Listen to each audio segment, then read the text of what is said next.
I'm Sharon Brown, 58 years old, the office manager at Caldwell and Byrne Law Firm in New Jersey, where I've kept everything running smoothly for 18 years with a sharp eye and steady hand. My life has been a ledger of sacrifices, working overtime to raise my kids, Natalie and Justin, after their father walked out, pouring my savings into their college funds, their homes, their dreams. I thought those investments would secure my place in their lives, a seat at the table of their futures. When Natalie announced her engagement to Marcel, a banker with a French family, I opened my heart and wallet again, contributing $30,000 to her dream wedding in Paris, with another $50,000 ready to wire. I imagine standing by her side, tears in my eyes, as she said her vows. The early days of wedding planning were hectic but hopeful. I helped choose venues, tasted cakes over video calls, and felt the glow of being needed. Natalie's calls were frequent, her voice warm, and I believed we were building something together. My modest home in Ridgewood, with its cozy kitchen and garden, I tended like a child, felt full of purpose. But beneath the surface, a crack was forming, a subtle shift I didn't yet see. It wasn't in the words spoken, but in the silences, the way Natalie's tone cooled when I offered ideas, the way Marcel's family loomed large in her plans. I couldn't know then that in the family I'd given everything to build, I'd soon be reduced to a bystander, my worth measured only by my checkbook, until a single email would shatter the illusion and force me to reclaim myself. The unraveling began so quietly, I almost missed it. I'm not one to dwell on slights. I've spent decades smoothing over conflicts, keeping the peace, making sure everyone else was comfortable. But in the months leading up to Natalie's wedding, a chill settled into our interactions, faint but persistent, like a draft you can't quite locate. It started with the wedding plans. At first, I was part of every decision. Natalie would call, excited, asking my opinion on flowers or dresses. I'd stay up late, researching Parisian venues, emailing her links, thrilled to be included. I sent $30,000 to cover deposits, depleting my savings, and promised another $50,000 for the final payments. She'd thank me profusely, her voice sweet, and I felt indispensable, the backbone of her big day. But then the calls grew shorter, less frequent. When I suggested a vintage lace veil, Natalie brushed it off, saying Marcel's mother, Claudette, preferred something more elegant. My ideas for a string quartet were replaced with a DJ Claudette favored.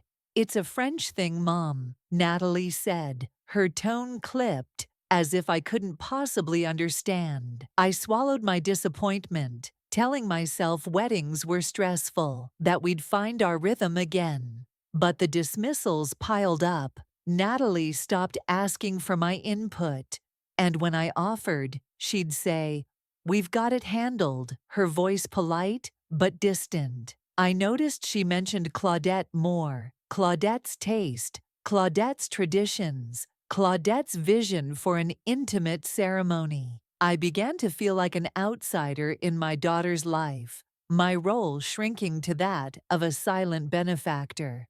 The shift wasn't just with Natalie.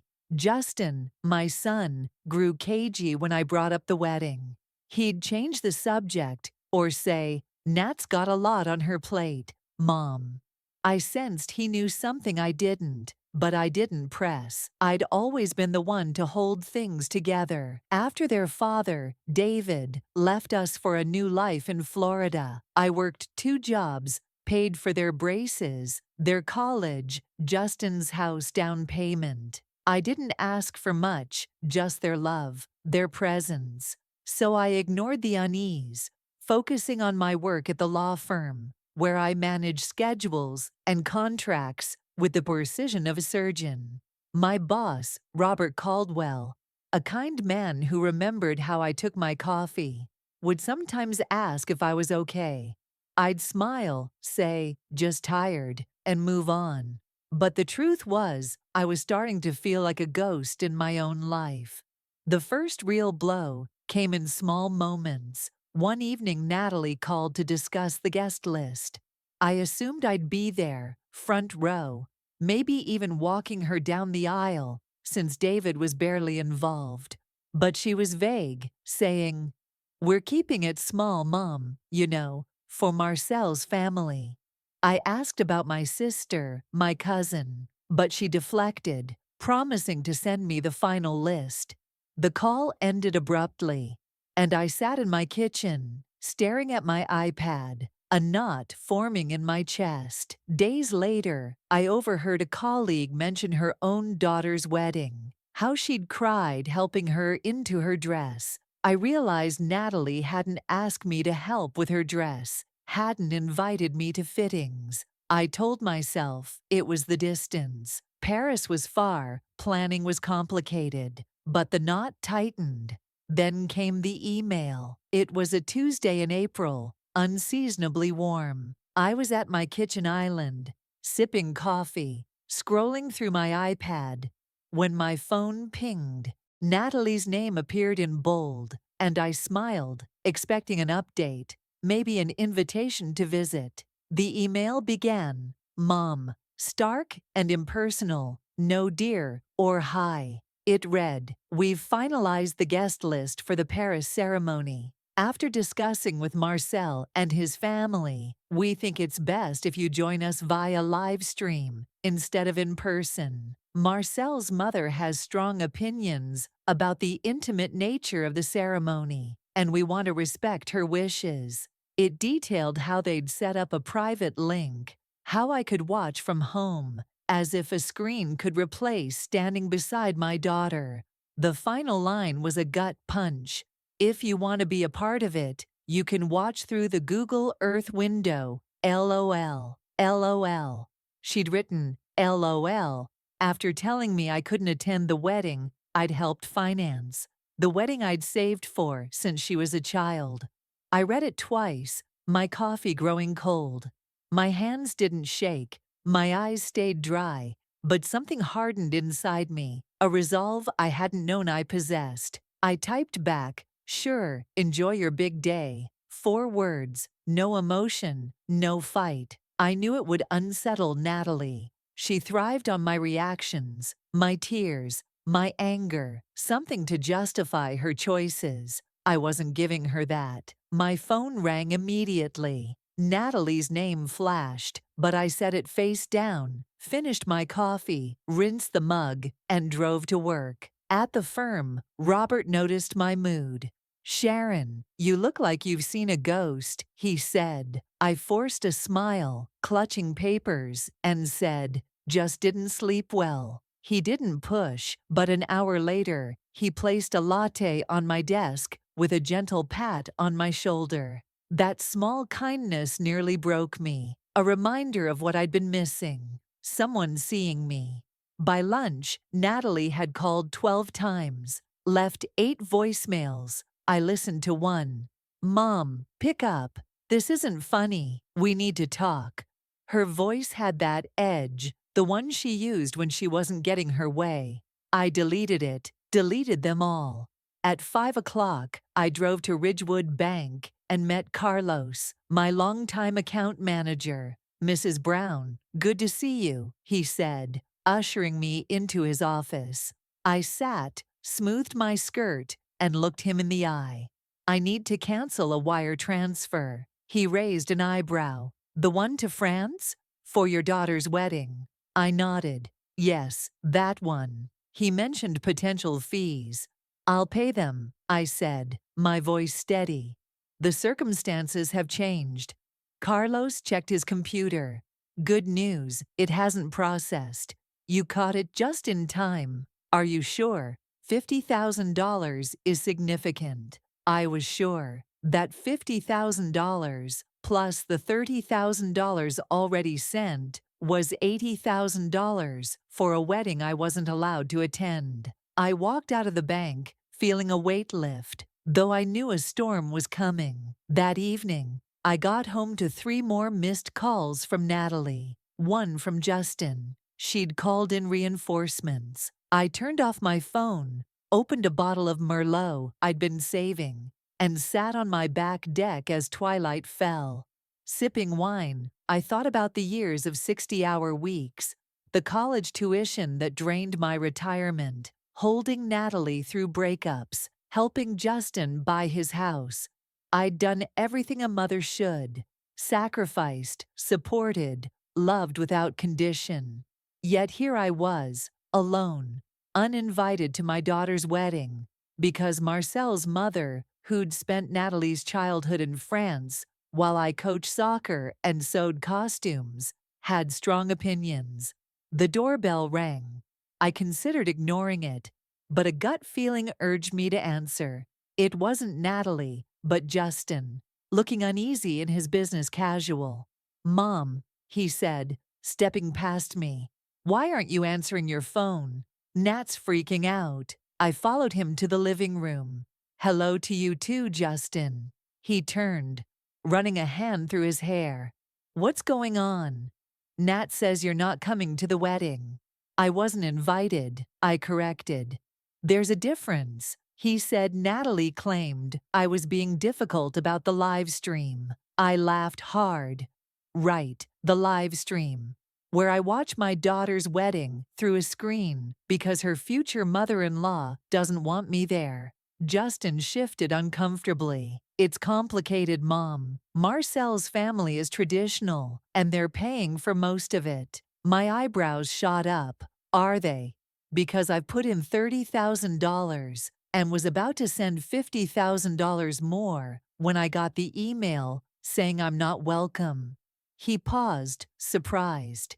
$50,000? Jesus, Mom, that's a lot. "Yes, money I worked for, money I saved instead of taking vacations or dating after your father left. But don't worry, I canceled the transfer." His voice rose. "You what? They're counting on that money, the venue, catering, flowers." I sipped my wine. "Not my problem anymore." "Of course it's your problem. She's your daughter," he shouted. "And I'm her mother," I said quietly. "But apparently, that doesn't mean I get to attend her wedding."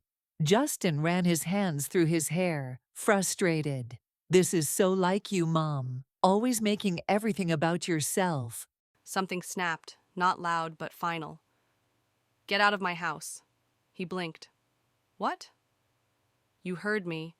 I've spent my life making sure you and Natalie had everything. I worked 2 jobs when your father left. I put you through college, co-signed your mortgage. I've never made anything about myself, but I won't be spoken to like this in my home. Leave." He stared, a flicker of surprise, maybe respect, crossing his face. Then he left, the door closing with a quiet click that hurt more than a slam. I stood in my living room, heart pounding. This wasn't me. I was the peacemaker, the one who fixed things. But as I picked up my wine, I realized I didn't feel guilty. I felt free. My phone lit up, Natalie's smiling face from her 30th birthday, before Marcel, before Paris. I powered it off. Tomorrow would bring consequences, but tonight the silence was mine. The next morning my phone was a battlefield. 43 missed calls, frantic texts from Natalie escalating from anger to panic. "Mom, we need to talk." "Why aren't you answering? This is childish." "The venue called, the payment fell through. We're going to lose everything if we don't pay by tomorrow." The last at 3:24 a.m. "I don't understand why you're doing this to me." I smiled into my coffee. Of course she didn't understand. Natalie had never questioned the cost of my sacrifices. That was about to change. At work, I found an email from Natalie. "Please don't ruin my wedding." It described losing the venue deposit, the caterer, and how Marcel's parents were furious, blaming me. "We can talk about you coming, but we need the money first." So my presence was negotiable, contingent on my wallet. I closed the email, focused on work. At lunch, Robert invited me to a new Italian place. I almost declined, but his warmth made me nod. Over pasta, he shared stories of his grandchildren, how life felt sharper since his wife Victoria's death. You seem different today, Sharon? Lighter, he said. I told him everything: the email, the uninvitation, canceling the transfer. How does it feel? He asked. Necessary, I said, surprised by my own clarity. He squeezed my hand. You're doing the right thing. Back at the office, Justin texted, Natalie's hysterical. Please call. I ignored it. That evening, Sophia, Natalie's childhood friend, showed up at my door. Mrs. Brown, Natalie's a mess. The venue's gone. They're scrambling. Is this how you want things to be? I poured tea, kept my voice neutral. What relationship, Sophia? The one where I give and Natalie takes? Where I'm good enough to pay but not to attend? She pleaded for an apology to change my mind. Words are easy, I said. Natalie made her choice. Now she lives with it. After Sophia left, I sat in my kitchen, feeling the weight of my resolve solidify. I stood in my kitchen, the overhead light casting a stark glow on the granite island where I'd spent years nurturing my family's dreams. Tonight, I wasn't just Natalie and Justin's mom, the woman who fixed everything, who gave without asking. I was Sharon Brown, 58, a woman who'd worked, loved, and lost, and was done being invisible. I wore my favorite blazer, a deep burgundy that made me feel sharp, my hair pulled back with purpose. In my hand was a slim folder, bank statements, transfer receipts, emails with Natalie about the wedding funds. I wasn't sure I'd need it, but its weight grounded me, a reminder of my worth in black and white. The moment had been building since Natalie's email, but it crystallized when she posted on Facebook, a public attack to shame me into compliance. The post, now deleted after my warning to Justin, had accused me of sabotaging her wedding out of spite, painting me as a jealous mother who couldn't handle not being center stage. It garnered over 100 comments, most supporting her, calling me selfish, cruel, but a few questioned her story. You uninvited your mom and expected her to pay? Natalie's replies were evasive, claiming I'd agreed to the live stream months ago. Lies, but familiar ones. She'd always twisted the truth to rally others to her side. Tonight, Natalie had texted, begging to meet, saying the wedding was collapsing. Marcel's parents had pulled out, the venue and caterer were gone, and she was humiliated. I agreed to let her come, but not alone. Justin was coming too, and I'd called Robert Caldwell, my boss and friend, to be there. Not to fight my battle, but to witness it. Robert, with his steady presence and belief in boundaries, had become my anchor. When I told him about the post, he'd said, Stand your ground, Sharon. Some lessons are learned the hard way. I intended to teach one tonight. Natalie arrived first, her eyes red, her posture rigid with anger and desperation. Justin followed, looking uncomfortable, as if he'd rather be anywhere else. Robert arrived last, his gray suit impeccable, his nod to me a quiet reassurance. I led them to the living room, where I'd set out chairs in a loose circle, the folder on the coffee table like a silent judge. Natalie didn't sit. Mom, this has to stop, she said, voice trembling. You've ruined everything.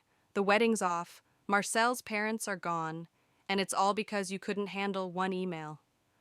I looked at her, then at Justin, who avoided my gaze. Robert sat calmly, his presence a steadying force. Sit down, Natalie, I said, my voice even.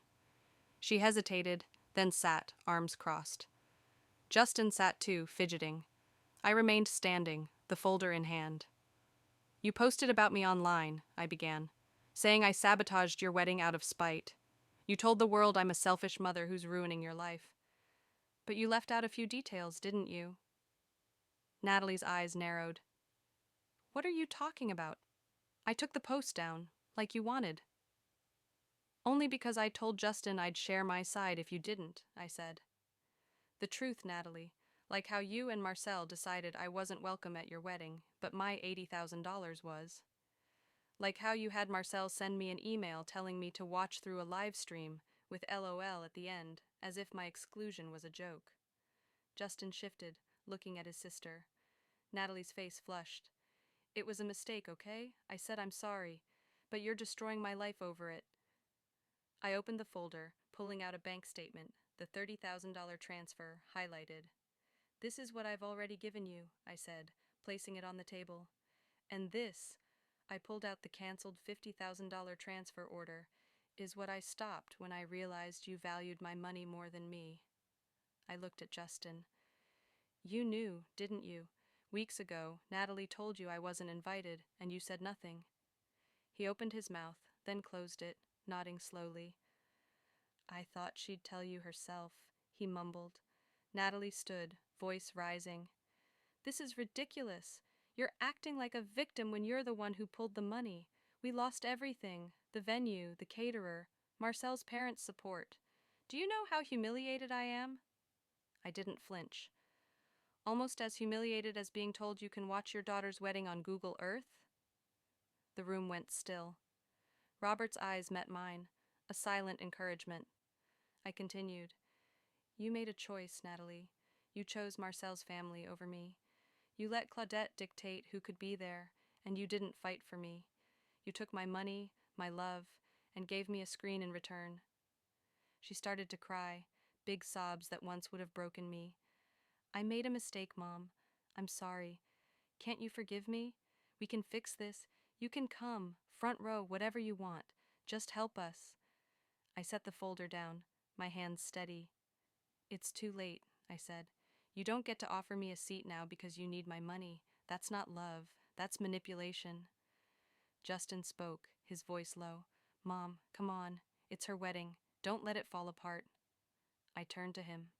And you, Justin. You stood by while your sister excluded me. You benefited from my sacrifices, your house, your education, but you let me be erased. The room was heavy, the air thick with unspoken truths. Natalie's sobs quieted, her eyes searching mine, desperate. What do you want? I said I'm sorry. What more do you need? I took a breath, my voice clear. I want you to understand what you did, not just apologize to get what you want. I want respect, not as a bank, but as your mother, as a person.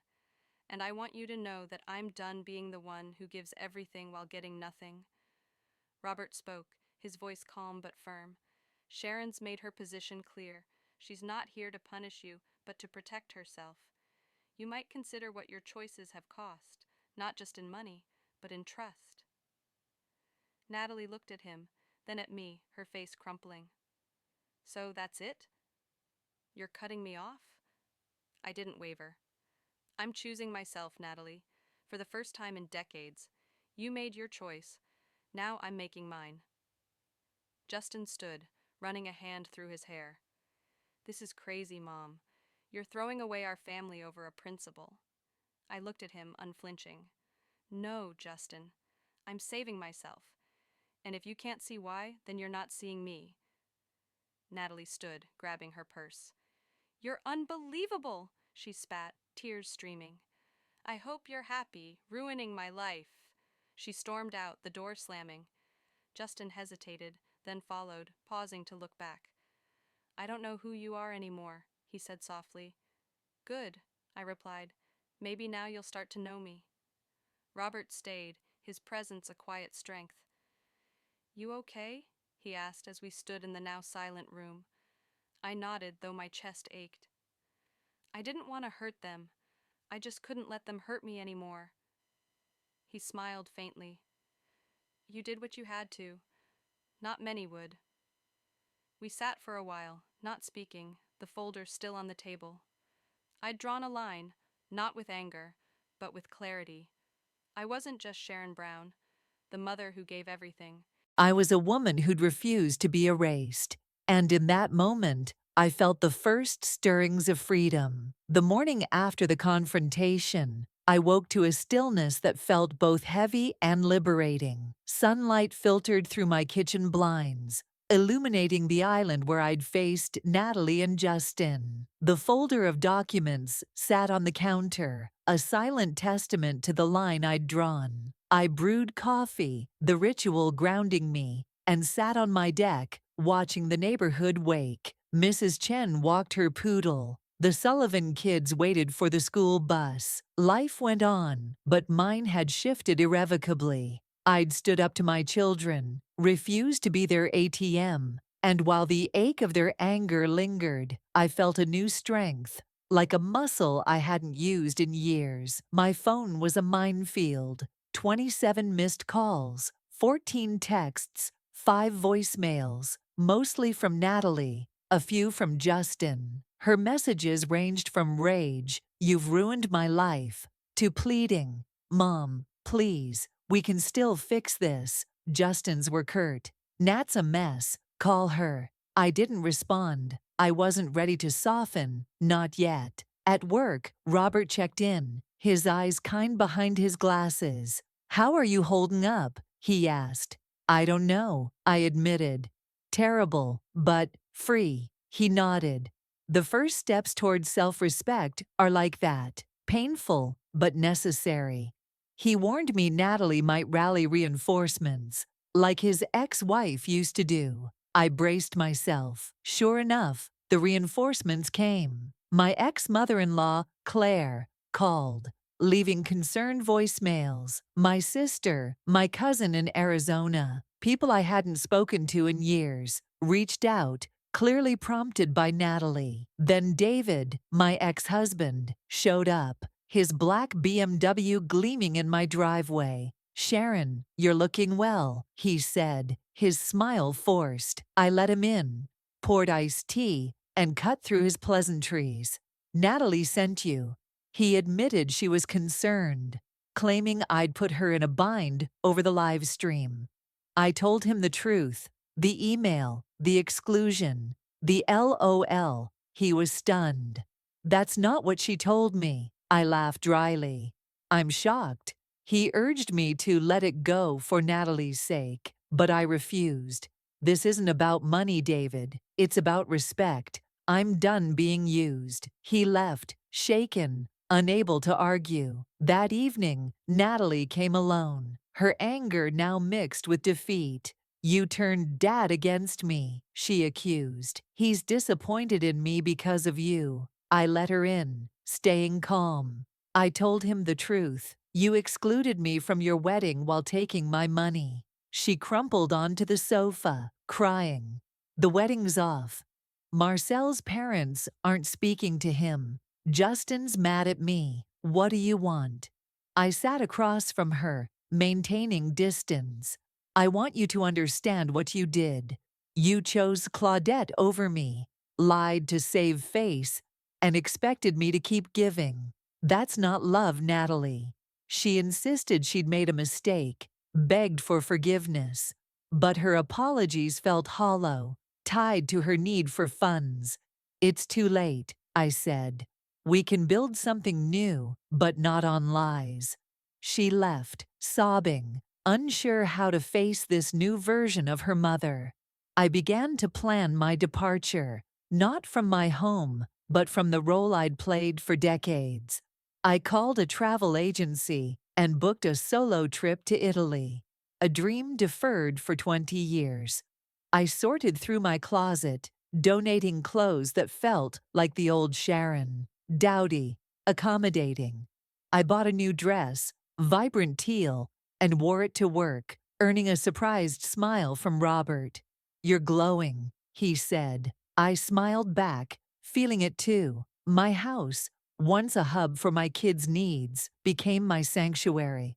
I planted marigolds, cooked meals for one, played jazz in the evenings. Each act was a reclamation, a step toward a life centered on me. Justin called a week later, his tone softer. "Nat told me what you said. I think I get it now. Why this matters. I'm sorry for taking you for granted. It wasn't everything, but it was a start." "Thank you," I said. "What happens now?" he asked. "We learn to live with our choices," I replied. Natalie didn't reach out, her silence a confirmation that my usefulness defined my value to her. It hurt, but it also freed me. I didn't need her approval to move forward. At work, I took on new projects, mentoring younger staff, my confidence growing. I joined a local gardening club, meeting women my age who shared stories of their own reinventions. I started journaling, not for anyone else, but to capture my thoughts, my anger, my hope. I wrote about the girl I'd been before motherhood, the dreams I'd shelved, the woman I was becoming. Each page was a mirror, reflecting a Sharon I was proud to know. One evening, Robert invited me to dinner, not as colleagues, but as friends, maybe more. I said yes, my heart light with possibility. I thought of Natalie's post, the email, the years of giving without receiving. I'd paid a price for my silence, for believing love meant endless sacrifice. I was a woman who'd refused to be erased. And in that moment, I felt the first stirrings of freedom. The morning after the confrontation, I woke to a stillness that felt both heavy and liberating. Sunlight filtered through my kitchen blinds, illuminating the island where I'd faced Natalie and Justin. The folder of documents sat on the counter, a silent testament to the line I'd drawn. I brewed coffee, the ritual grounding me, and sat on my deck, watching the neighborhood wake. Mrs. Chen walked her poodle. The Sullivan kids waited for the school bus. Life went on, but mine had shifted irrevocably. I'd stood up to my children, refused to be their ATM, and while the ache of their anger lingered, I felt a new strength, like a muscle I hadn't used in years. My phone was a minefield. 27 missed calls, 14 texts, 5 voicemails, mostly from Natalie, a few from Justin. Her messages ranged from rage, "You've ruined my life," to pleading, "Mom, please, we can still fix this." Justin's were curt, "Nat's a mess, call her." I didn't respond. I wasn't ready to soften, not yet. At work, Robert checked in, his eyes kind behind his glasses. "How are you holding up?" he asked. "I don't know," I admitted. "Terrible, but free." He nodded. The first steps toward self-respect are like that. Painful, but necessary. He warned me Natalie might rally reinforcements, like his ex-wife used to do. I braced myself. Sure enough, the reinforcements came. My ex-mother-in-law, Claire, called, leaving concerned voicemails. My sister, my cousin in Arizona, people I hadn't spoken to in years, reached out, clearly prompted by Natalie. Then David, my ex-husband, showed up, his black BMW gleaming in my driveway. "Sharon, you're looking well," he said, his smile forced. I let him in, poured iced tea, and cut through his pleasantries. "Natalie sent you." He admitted she was concerned, claiming I'd put her in a bind over the live stream. I told him the truth, the email, the exclusion, the LOL. He was stunned. "That's not what she told me," I laughed dryly. "I'm shocked." He urged me to let it go for Natalie's sake, but I refused. "This isn't about money, David. It's about respect. I'm done being used." He left, shaken, unable to argue. That evening, Natalie came alone, her anger now mixed with defeat. "You turned Dad against me," she accused. "He's disappointed in me because of you." I let her in, staying calm. I told him the truth. "You excluded me from your wedding while taking my money." She crumpled onto the sofa, crying. "The wedding's off. Marcel's parents aren't speaking to him. Justin's mad at me. What do you want?" I sat across from her, maintaining distance. "I want you to understand what you did. You chose Claudette over me, lied to save face, and expected me to keep giving. That's not love, Natalie." She insisted she'd made a mistake, begged for forgiveness. But her apologies felt hollow, tied to her need for funds. "It's too late," I said. "We can build something new, but not on lies." She left, sobbing, unsure how to face this new version of her mother. I began to plan my departure, not from my home, but from the role I'd played for decades. I called a travel agency and booked a solo trip to Italy, a dream deferred for 20 years. I sorted through my closet, donating clothes that felt like the old Sharon, dowdy, accommodating. I bought a new dress, vibrant teal, and wore it to work, earning a surprised smile from Robert. "You're glowing," he said. I smiled back, feeling it too. My house, once a hub for my kids' needs, became my sanctuary. I planted marigolds, cooked meals for one, played jazz in the evenings. Each act was a reclamation, a step toward a life centered on me. Justin called a week later, his tone softer.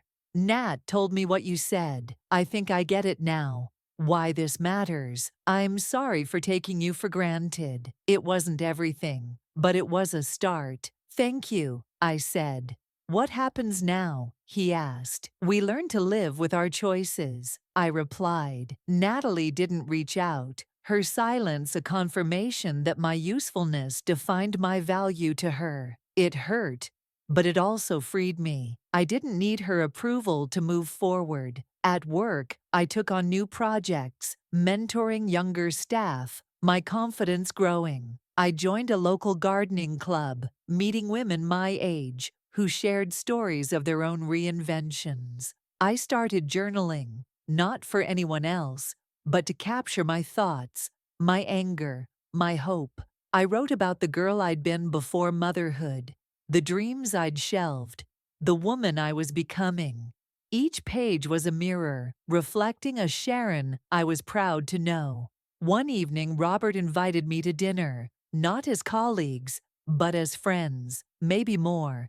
I said yes, my heart light with possibility. I thought of Natalie's post, the email, the years of giving without receiving. I'd paid a price for my silence, for believing love meant endless sacrifice.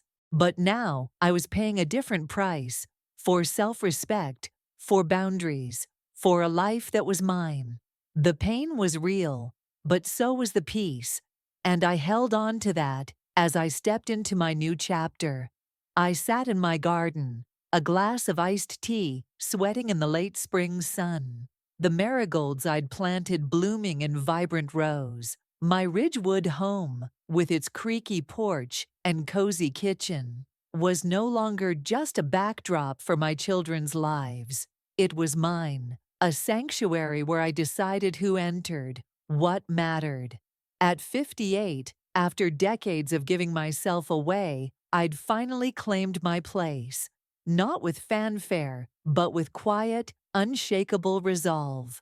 The journey had been brutal, but as I watched a butterfly settle on a flower, I felt a peace I hadn't known since I was young. A peace that came from choosing myself. It started with Natalie's email, the one that uninvited me from her Paris wedding, while expecting my $80,000 to fund it. That betrayal, capped with a careless LOL, shattered the illusion that my sacrifices guaranteed my place in her life. I canceled the $50,000 transfer, stood firm against her public attacks and private pleas, and faced down my family's attempts to guilt me back into line. The confrontation in my living room, with Natalie, Justin, and Robert as my witness, was the turning point. I laid out the truth, my contributions, their betrayal, and refused to bend.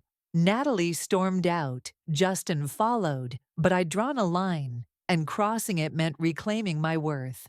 The weeks since have been a slow rebuilding. My house is my own now, filled with small joys, jazz records spinning, a new teal dress hanging in my closet, a vase of fresh daisies on the kitchen island. I cook for myself, savoring flavors I once reserved for family dinners.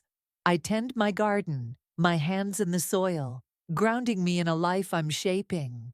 The photos on my mantle, Natalie at her first recital, Justin graduating high school, Stay, not out of obligation, but because they're part of my story, not the whole of it.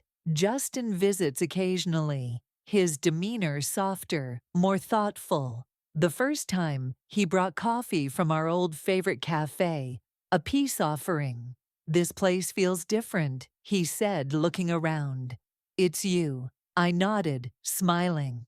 "It is." We talk about his work, the kids in his neighborhood, sometimes the past. He apologized again, his words careful. "I didn't see how much you gave, Mom." "I'm sorry." I accepted it, not because it erased the hurt, but because it opened a door to something new. A relationship where I'm a person, not just a provider. He doesn't bring Natalie up, and I don't ask. Her silence speaks volumes, but it no longer defines me. Natalie hasn't reached out since that night. I hear snippets through Justin. The wedding was postponed. Marcel's parents distanced themselves. She's struggling to rebuild. Part of me, the mother who held her through nightmares, aches for her pain. But the larger part, the woman who's learned her worth, knows I can't fix her consequences. Love doesn't mean absorbing others' mistakes. I sent her a letter, not expecting a reply. "I love you, but I won't be your safety net anymore. When you're ready to build something honest, I'm here." It's on her now, and I'm at peace with that. I've built a new rhythm. I volunteer at the gardening club, sharing tips with women who've faced their own battles. Divorces, empty nests, reinventions. We laugh, argue about perennials, and I feel seen, not for what I give, but for who I am. I journal daily, writing about the girl who dreamed of Italy, the mother who lost herself, the woman who's finding her way back. The pages are my mirror, reflecting a Sharon who's strong, not because she endures, but because she chooses. Work is a joy now. I mentor younger staff, my experience a quiet strength. Robert and I have dinner weekly, our conversations deepening into something warm, undefined, but promising. He sees me, not the office manager, not the mother, but me, Sharon, with dreams and scars. Last week, he said, "You're not just surviving, you're thriving." I smiled, knowing is true. My Italy trip is booked for next month. I'll walk Florence's streets, taste wine in Tuscany, alone, but not lonely. I think of Natalie's email, the LOL, the years I gave without asking. I paid a price for believing love meant sacrifice, for letting my children's needs eclipse my own. But at that confrontation, I stopped paying. I chose respect, boundaries, a life where I'm the center, not the sidelines. One morning, Justin sent a card, his handwriting neater than usual. "I see you, Mom. I'm trying to understand. It's not everything, but it's a start, a crack in the entitlement that defined our past." I pinned it to the fridge, a reminder of how far I've come. Natalie may never send one, and that's okay. I don't need her validation to know my worth. I think of the women I've met in the gardening club, their stories of reclaiming themselves,